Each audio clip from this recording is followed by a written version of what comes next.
Faites bien attention à ce que la balise hreflang soit bien paramétrée. De plus, le référencement SEO n'est pas correctement optimisé.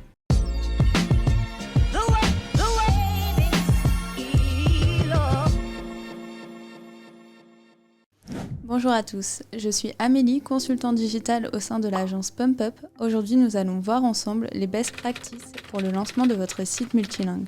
L'un des atouts du digital est de faciliter les échanges internationaux. Alors pourquoi ne pas tenter l'expérience à l'étranger vous aussi grâce à votre site internet? Seulement pour s'exporter à l'étranger, il faut un site accessible à tous. Traduire son site en plusieurs langues est donc la première étape indispensable pour votre stratégie export. Il existe différentes solutions pour traduire votre site internet. Vous pouvez vous lancer petit à petit ou viser très haut dès le départ. Tout dépend de vos capacités économiques ou de votre temps en interne. Traduire son site en anglais. Mis à part cas spécifique, l'anglais est le b.a.-ba lorsque l'on souhaite s'exporter à l'étranger. C'est la langue qui est comprise et parlée dans les 4 coins du monde.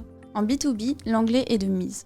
En B2C, il vaut tout de même mieux un site dans la langue maternelle de la région que vous visez. Pour les autres langues, vous devez choisir selon les pays visés dans votre stratégie. Traduire son site petit à petit. Si vous n'avez pas les moyens de traduire votre site en entier, vous pouvez très bien traduire les pages principales dans un premier temps. Le blog peut être traduit plus tard par exemple, selon vos besoins en SEO et votre stratégie de pénétration de marché. Comment dupliquer son site dans une autre langue? Pour dupliquer votre site, il existe plusieurs moyens techniques: sous-répertoire, sous-domaine et domaine. Les deux choix les plus communs sont le sous-répertoire ou le nom de domaine. Traduire son site avec des sous-répertoires. C'est le moyen le plus rapide et le moins coûteux. C'est la solution parfaite si vous souhaitez tester des pays en limitant les coûts.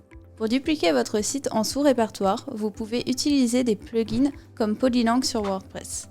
Vous pouvez ensuite faire traduire l'ensemble de votre site ou quelques pages spécifiques par un traducteur, ou vous pouvez vous appuyer sur DeepL si votre contenu n'est pas trop technique et que vous avez des bases solides dans la langue utilisée. Faites bien attention à ce que la balise hreflang soit bien paramétrée sur votre site. Cette balise permet de signaler les versions localisées de vos pages à Google. Les limites du sous-répertoire. Les utilisateurs peuvent se perdre entre les différents sous-répertoires selon l'UX de votre site. De plus, le référencement SEO n'est pas correctement optimisé. 4. Comment dupliquer son site dans une autre langue? Traduire son site en utilisant un nouveau nom de domaine. La solution la plus pérenne. C'est la solution idéale si vous êtes sûr de votre coût. Avoir un nom de domaine par pays comporte de nombreux avantages. Pour l'utilisateur, cela lui permet de se retrouver facilement sur le site et c'est également un élément de réassurance que d'avoir un nom de domaine plutôt qu'un sous-répertoire. Cela montre une certaine force de votre entreprise dans sa région. Pour vous, cela vous permet de développer sereinement votre référencement naturel et donc votre notoriété. Les limites du nom de domaine. Les limites du nom de domaine sont le coût. Plusieurs noms de domaine, plusieurs hébergements, duplication des plugins, on multiplie quasiment les coûts par nom de domaine. L'entretien, chaque nom de domaine a un référencement qui lui est propre, contrairement aux deux autres solutions.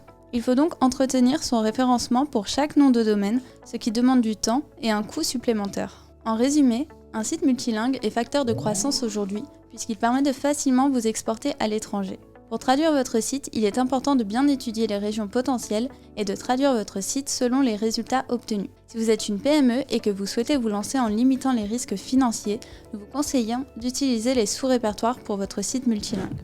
Merci d'avoir regardé cette vidéo. Si celle-ci vous a plu, n'hésitez pas à vous abonner à notre chaîne pour ne rien rater des prochaines. À bientôt!